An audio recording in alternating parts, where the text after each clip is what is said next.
It is a new era in Minnesota. Dawn Plitzuweit is here to tell me all about it. Locked on Women's Basketball starts now. Ogunbowale for the win. Good! You are Locked On Women's Basketball, your daily podcast on women's basketball.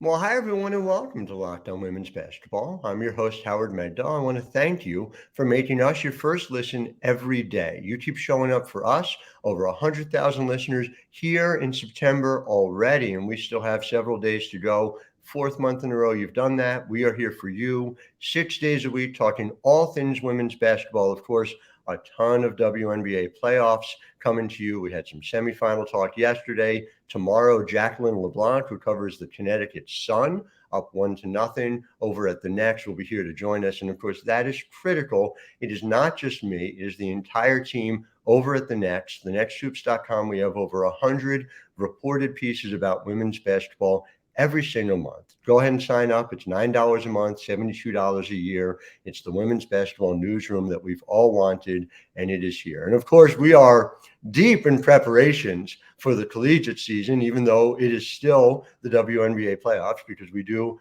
everything. And there may not be a more interesting story in my mind than Dawn Plitzuweit and what you are building here at Minnesota. And I just want to give our listeners a bit of context. In segment one, we're going to talk about your road to get here. In segment two, a little more about the dynamics of this roster. But just to open it and just to sort of take it from the top, I've seen a lot of basketball in my career covering this game. But what your team at South Dakota did in the round of 32 against Baylor, just the way, like, piece by piece, you took that game apart and made it your own, is just something I will never forget against a Baylor team that had a legitimate chance to win a national title. So when you answered a question at the press conference, you spoke about process over pace and process over ceiling too, and you kept coming back to it. I just wonder how much of that game felt like your process at South Dakota manifested the way you wanted it to look. Well, I think ultimately, Howard, it's so important for us to do little things really well. And in that game, that's exactly what we were able to do. We were able to get stops, get out in transition, hunt an open shot. And then unfortunately, we made them. So that really helped our cause, at least early in the game. And then just continue to help each other. And you could see that group had really learned how to really take care of each other. I think in the game of basketball, I asked our players this on the very first day here at Minnesota: how many timeouts do we as a team get to call in a game? And they looked around and was like, I don't really know. Like, the answer is 4. We get 4 timeouts. In women's basketball, we get to call timeouts in advanced basketball the last minute of the game. I was just having a great conversation with our men's head coach, Ben Johnson, last night about it, because it's a great part of women's basketball. So really, you want to save at least 3 timeouts if you can, maybe all 4 for that last minute of the game. So what does that mean? It means that we get our media timeouts, and it means that our players on the court need to be able to problem solve and fix things kind of on their own a lot of times. And so a lot what we do in practice, Howard, is trying to teach our players how to do those type of things. Okay, now you're huddled up at the free throw line. What's going on? What are you saying to each other? What needs to be changed? How can you affect those kind of things? So it is that game really was a culmination of years of preparation of just doing little things well. And we had a very experienced group, so that certainly helped us. And it's interesting. There was a lot of coverage at the time you were hired that, you were at West Virginia for 1 year. And that is true, right? But it ignores what you have done in this game going back a couple of decades. I mean, you've won everywhere you've been. You won a D2 championship at Grand Valley State. That South Dakota team was, it was such a fun watch. And it's a fun watch, right? But not in the traditional way you think of it. Oh, up tempo. Oh, how you finish. It was a team that would, if you'll forgive me, grind opponents into dust. And so I wonder, when you think about how you want to build this Minnesota team. How does the build look similar in terms of what you did at South Dakota? And how does it look different? Obviously, there's some differences in terms of where you're playing, how you're playing. But I just wonder for you, sort of how you've conceived that process. You take us through it.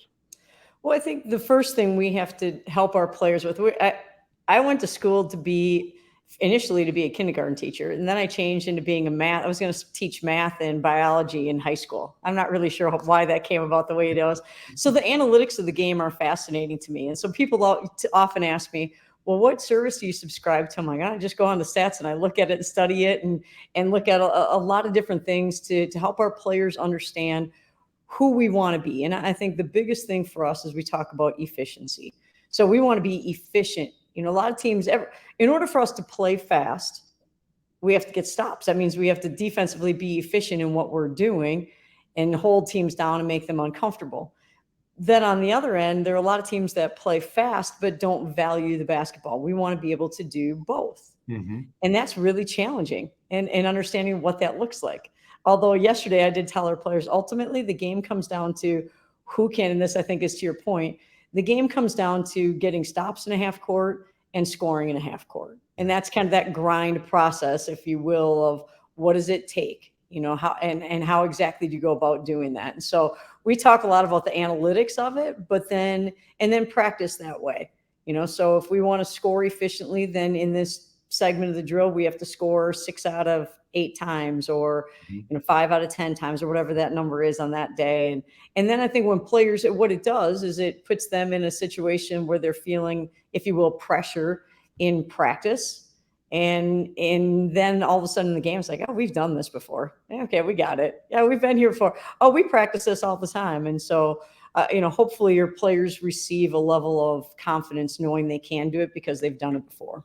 It makes sense. And again, it goes back to being able to execute. If you play slower, you obviously have to execute as efficiently as possible because there are fewer possessions to make it up. But this is, of course, always how you've done it. Obviously, you're coming in with a group that was 8th in the nation in pace last year. You guys were 309th in South Dakota in 21-22. You guys won 28 games, which is ultimately, at the end of the day, what you need to do.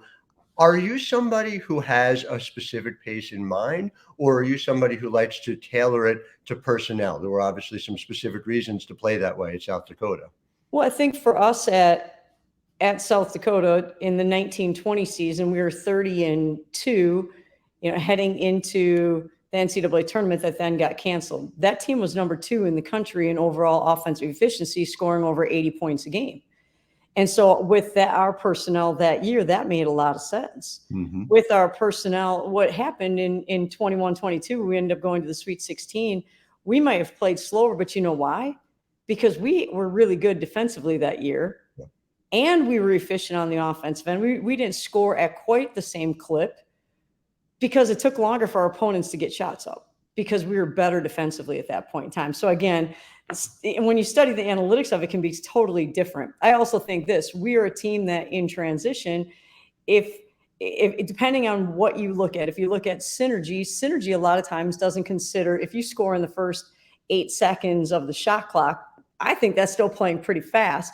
Right. But because maybe you didn't put your head down and go to the rim right away or just kick it and shoot it, maybe it got passed twice and then it got shot. Maybe we set 2 screens before it got shot. It didn't count as a transition offensive look. And so, I think sometimes that part can be skewed too. Mm-hmm. No doubt about it. Although I do have to note in defense of both of those teams, you were over a point per possession in both of those years, 19-20, where I'm sure it probably plays in your mind, right? That team was so right. good. What that team could have been, what that team could have done had there been an NCAA tournament. But in both that year in 21-22, you were still over a point per possession, even in the synergy narrower view of what transition was. So, clearly a team that was able to do it all when needed. It was more a question of what was needed for the time, right? Oh, absolutely. And I think ultimately what was transpiring within our program is that we were becoming a little bit more athletic when we got to the 21-22 season, when we got to be a little bit more athletic. And some of our kids who had been in the program our young ladies who'd been in it for maybe 5 years, all of a sudden we went from being, we could be a team back like in 1920 that could guard you if we could really scout you, and we needed days to prep, to where we got to the point in that 21-22 season where we were just good defensively. Even if you changed exactly what you're doing beforehand, our young ladies could figure it out because they understood the game at such a high level. They had abilities to make things happen. And so there's some give and take in everything that you do. Now with this team at Minnesota, I really believe that we can be a team that scores efficiently. Now we were, when I studied the analytics and studied the just Big Ten games, how did we at Minnesota perform in just Big Ten games last year? The hard part for us is we committed 18.9 turnovers per game. Okay, in those games that we took out, we played our 18 games. So that has to be something we make a major point of emphasis.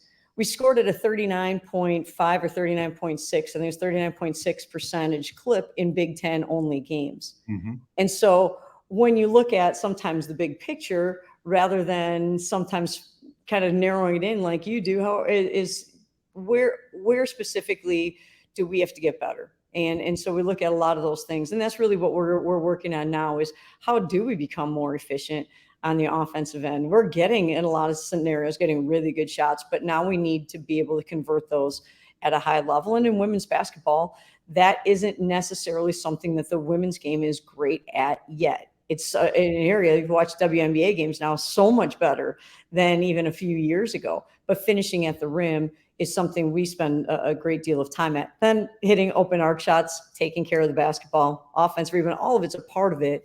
You know, making free throws can account for a great deal of it. Our teams at South Dakota were typically pretty good at doing that too. Yeah. Now our kids here have that ability. And I really believe that in time, well, now the question is, what does that look like? You know, what does the time look like? How do you know? You don't know. The good thing is we have young ladies who really care, you know, how they really want to be good. That's the first piece. And then they learn fast. That's a great part of it. And so they care, they learn fast. But the question becomes, you know, how long can we sustain the good stretches? And then in every game, there are stretches that aren't good. How do we stop when things aren't going our way? How do we stop them from going in that direction and then get the momentum to turn in the other direction? And so those are all things that, you know, we'll probably not learn until we get into games, honestly. Yeah, no, it's fascinating. And so in segment 2, I want to talk about how the rubber meets the road, both with the team that you have and also specifically the Big Ten play, which I think is a vital way to look at it. First, we're going to take a moment for our sponsor. Here to talk to you guys about FanDuel, and FanDuel has a really interesting offer for the NFL this season. I know that's a sensitive subject in Minnesota right now, given the close losses for the Vikings that have been happening. I mean, it was kind of the balance after all the close wins last year. But, you know, win or lose, if you bet at FanDuel right now, new customers get $200 in bonus bets guaranteed when you place a $5 bet. So it's $200 in bonus bets, win or lose. If you've been thinking about joining FanDuel, there's no better time to get in on the action. There's spreads, player props, over-unders, and much more. So go to FanDuel.com/locked-on to take advantage of this offer during the NFL season. Again, it's FanDuel.com/LOCKEDON. FanDuel, official partner of the NFL. I know one of your assistants, Rachel Banham, is, of course, taking those losses particularly hard. So please give her my condolences over the Owens. I will share that with her. So the specifics of this team, and you know, it's interesting because there's the way that the team was talked about last year, and there's the way the numbers reflect what that team was. And so one of the things that I found most interesting was that this team, by the numbers, was extremely effective at rebounding the basketball last year. And that was happening without Nia Holloway. That was happening without Sophie Hart coming in as a transfer from NC State, a very big deal that you guys bring in Sophie as well. And so what did you see from this team where, you know, there's a conversation, gee, they need to get bigger. They're, you know, outgunned on the boards. Where was the disconnect last year in Big Ten play for you? Well, I think ultimately it's really funny because I asked a couple of our coaches on staff a question about, what are key statistics? We want to make up ground, obviously. So what are some very key statistics to do that? And, a lot of them say rebounding. I said, actually, if you look statistically at the Big Ten, and the Big Ten is such a powerhouse right now, and it's really a powerhouse in terms of scoring. So the number one scoring team in the country, offensive efficiency, was Iowa, right? They obviously also led the Big Ten in scoring. But there are 7 teams that went to play in the NCAA tournament last year from the Big Ten. The question becomes, what did those 7 teams do to separate themselves? And the answer, in looking at and studying some of the analytics behind it, one of the things, and this isn't just one area, but one of the things that those 7 teams did better than the rest of the teams in the conference is they scored it. They were the best in field goal percentage offense in Big Ten games. But then if you really score efficiently, guess what you can't get? You can't get offensive rebounds. Well, then that can skew your rebounding numbers. And then there are teams like Maryland last year was the number 1 team in the conference in turnover margin. So they turned their opponents over and they took care of the ball at a pretty high level. Well, if you're turning your opponents over and you're taking care of the basketball, you're not going to win the rebounding battle because you're not giving your opponents a chance to shoot it as much. So you can't get as many defensive rebounds. And if you're scoring it efficiently, you're not giving yourself as many chances at offensive rebounds. So while rebounding is such a huge part of the game, we change it more into how to finish plays, because finishing plays could be getting deflected passes. It could be getting tipped shots. It could be getting rebounds on both ends of the court, taking charges, finishing plays. So we kind of categorize it a little bit differently. And I think it's interesting because we have been a good rebounding team, and that is important to build upon. But maybe, as we saw from last year's stats, maybe not the most important statistic.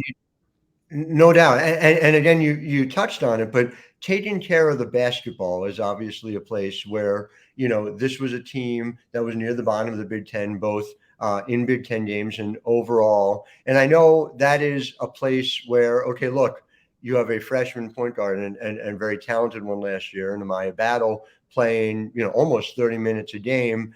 I know, and we'll get into when we talk about, the freshmen coming in. The plan obviously has had to change a little bit due to injury. But, how does that position then look for you? You have Amaya looking to take a step forward. She was north of 30% assist percentage too. So she's making a lot of plays. But, cutting down those turnovers is vital. And then, figuring out whether it's through the grad transfer who comes in, Janae Sanders, who I know played a little point guard at LaSalle early on in her career. Is that more Mara Braun playing as, essentially a 0.23? What does that look like to you guys? Those are all really good options. You've really done your homework. We'll take it. You want to come to practice? You can help us figure it out. I think ultimately for us, the advantage, I believe this is an advantage that we've had over the course of time, is that we don't necessarily have to have 1 or 2 players have to have the ball in their hands to bring the ball up the court, whether it's in transition for us, whether that's in even after a opponent score. We want our point guard to handle the ball the majority of the time, but ultimately we are best when we have 3 point guards on the courts, 3 kids who really are comfortable handling it, making things happen. If we can get to the point where we have 5 kids on the court doing that, then you're really hard to guard. And I think ultimately what we do is try to build those type of players. The more versatile we can become, the better we are, with meaning that everybody does the same type of drills in terms of handling it, scoring it, passing it. We were spent time again last night talking to Ben Johnson about the importance of being a great passer. And so for everybody on our team, whether that's in the lane, whether that's on the perimeter. And so I think when we talk about taking care of the ball, we look at what are all the ways that we can control. And you talked about this slowing down. That doesn't mean cutting slow. It doesn't mean not pushing the ball. It means slowing down and read what the defense gives you. And if the defense is trying to speed you up, and last year Ohio State was a great example of trying to really speed teams up and make them play fast and almost frantic, that then if you allow yourself to play at that speed, then they have the advantage. So how do you learn to slow down? And honestly, it's something that we look at how how do we catch the ball, our takeoffs, so that we're ideally eliminating takeoff travels on the perimeter, inside, whether that's in transition, whether that's in press scenarios, whether that's in double team scenarios. So we look at a lot of different ways, and we practice a lot of different things to try to put our players in those situations so that they can attack, but yet be in control, if that makes sense. No, it does. And again, that was, kind of speaks to what we talked about up top with the way you guys played at South Dakota, where it was just picking people apart possession by possession and kind of valuing every possession at both ends. And obviously is a hard thing to institute in practice. We'll be back shortly with segment 3, but I want to kind of get to that process because to me it is really an interesting thing. But first,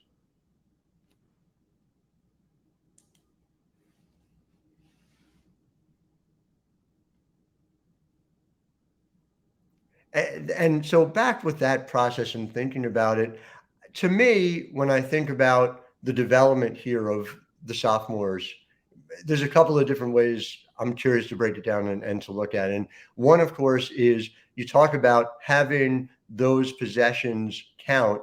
You have some big options that are different this year than we saw a year ago. And so, Nia Holloway, who was part of that celebrated group of 4 who came in last year, we haven't gotten to see Nia play on the court yet. So kind of take me through what you're seeing from her. She obviously knows the game so well from having spoken with her. How is she able to translate that as she physically gets back to where she needs to be? Well, I think it's been great. We had a chance to recruit Nia when we were at South Dakota, so I've had a chance to get to know her before coming here and coaching her.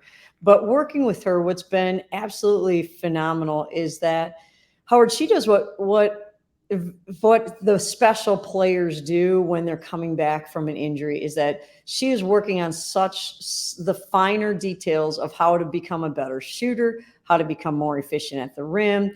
We all know she has the ability to track the ball and go rebound. And as she gets really comfortable, being on the court and in traffic, that's going to really grow again.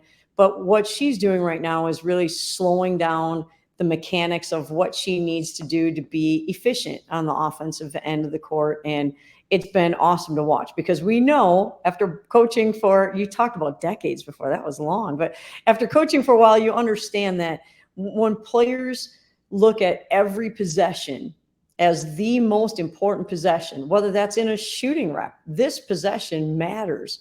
Whether it's in a 2-on-2, 4-on-4, 5-on-5, this possession counts. I have to be efficient at doing the little things. That starts with the 1-on-0 work around the rim or in ball handling, and that's how Nia attacks everything. So we're excited for her and for her to get back really in the flow and in the mix and figure out what that looks like for her. What exactly is her position? I don't know.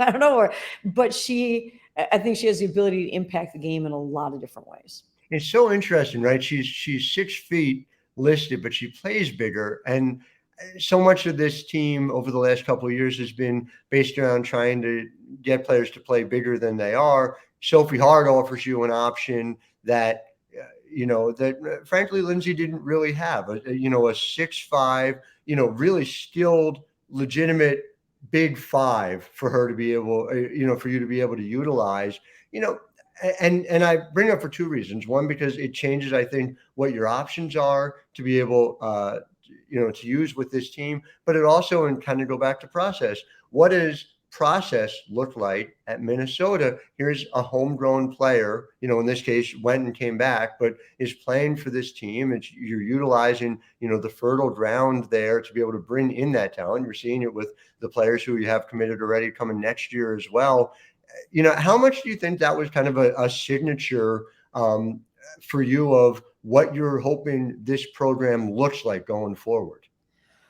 Well, obviously having Sophie is incredible for us because, like you mentioned, Sophie is different than a lot of players because she's got size, she has great hands, she's a skilled kid. And I think what we have to learn how to do as a team this year is learn how to play at times when Sophie's in the game and then learn if she's not in the game. We may not have we have players who may have very different skill sets than she does in that position.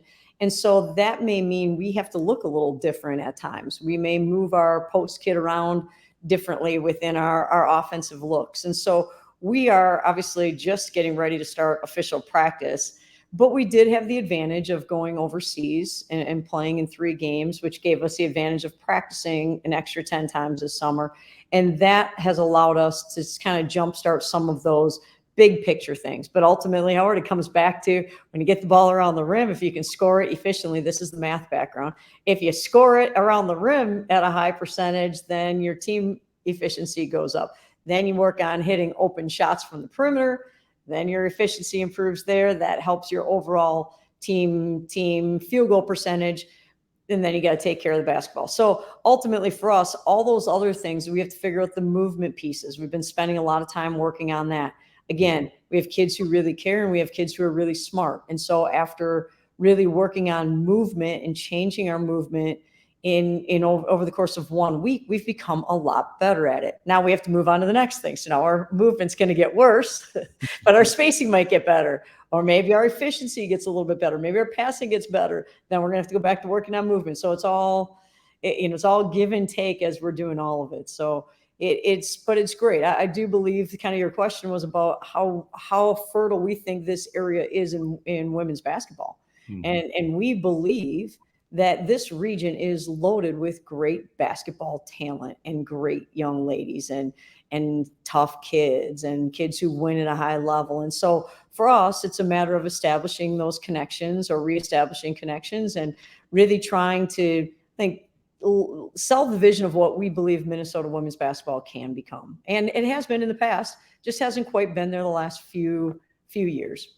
It's true. And to me, and this is sort of a bigger picture thing, but I feel like a lot of comparisons I see between Minnesota and Tennessee, as weird as that may sound, but just there is a historical past. There is this moment in time, and Tennessee was a longer moment, but there's this sense of, a return to what was instead of, all right, here we are now. We're at a very different moment in the sport. There's a much larger talent pool, and there's also more players willing to go more places, and figuring out how that looks is a little different. But you are speaking my language when you say basketball is math, and that takes us to our last couple of points where I'm very excited to get into. It's very funny to me that we are 27 and a half minutes into this program and we have not talked about Mara Braun. And just for our listeners at home, I had the privilege of seeing some of the best freshmen in the country last year up close, whether it was seeing Tanaya Latson, who's been on the show, whether it was Kiki Rice. I don't think I saw a more talented freshman last year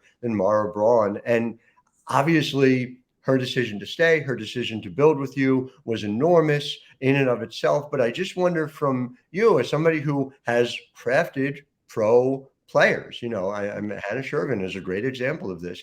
What do you see as what her arc should look like here as you are building her into what I believe is, clearly a WNBA future? And frankly, I think a WNBA lottery future. Right. I think it's a great point. I think it's a great question, Howard. When you watch Mara Braun play, what I think a lot of people see is, man, she can really shoot it from the arc. And that is true. And it's true at a very, very high level. Mm-hmm. What Mara brings to the game is so much more than that. And her ability to see the game like she's on the sideline as a coach is something that is very, very special.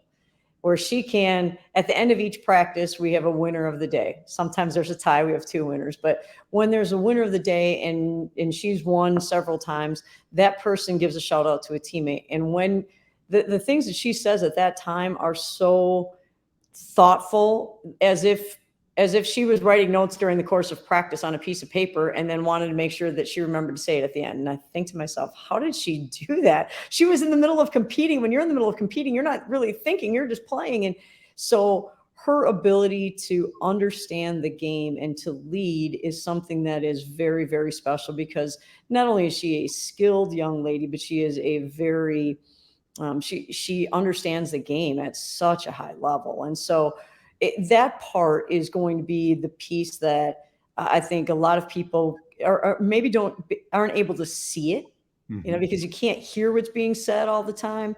and you can't see all the interactions, but that's something that I believe will be a separator for her.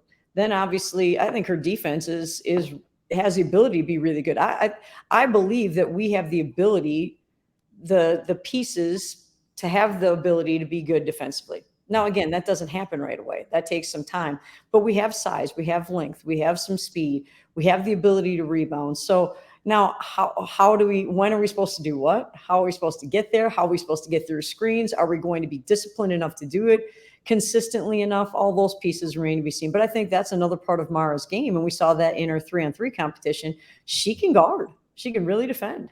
Yeah. And from day one, I mean, listen, her steal percentage north of 2, being able to anticipate to make those plays as a freshman feels like a very big deal. Getting back to the efficiency question, taking care of the basketball, to have a turnover percentage south of 14% as a freshman, to not be making those types of quote unquote freshman mistakes feels like a very big deal. But then there's so much of that experience. And that's kind of where I wanted to end up on Mara with you, which is, having had the USA basketball experience, having had the 3-on-3 time, are you seeing some things in her here in the fall that you didn't see when you were looking at film of her over her freshman year in Minnesota?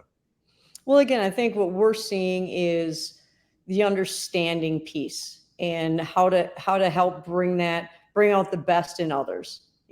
My favorite player of all time was Magic Johnson. And so I don't tell many Magic Johnson stories to our players because they don't even know who he is, right? Or at least some of them do, not all of them. But I think the qualities of being a great leader and bringing out the best and competitive excellence and playing at your best when your best is needed, or bringing out the best in your teammate. And I think those are things that, again, you don't know those about players until you have a chance to really be around them. And we believe that she has those characteristics, and that our goal as coaches is to help her continue to grow all of her skill sets, but not just how to be efficient, how to score, how to defend, how to do those type of things. But what does it look like to be cool, calm, and collected when things aren't going our way? Because the reality is they're not always going to go our way. And I don't care what team you are, that's going to happen. And so who at that moment, again, we go back to how many timeouts we get, who in that moment can take us and gather us and calm us down and get us to do what we need to do. It's going to be a fascinating thing to see. Coach, I appreciate your time very much. So thank you. And to our listeners, thank you as always for making us your first listen every day. We will be back with you tomorrow morning talking about the Connecticut Sun with Jacqueline LeBlanc, who is our Connecticut Sun beat reporter over at the Next. I may look a little tired, so I'm going to go up to New York, and it's an 8:00 start, and I'll be coming back the same day. But we are here for you every day. Thank you. And until tomorrow, I'm Howard Megdal, wishing all of you a wonderful Tuesday. Ogunbowale for the win. Good! You are Locked On Women's Basketball, your daily podcast on women's basketball.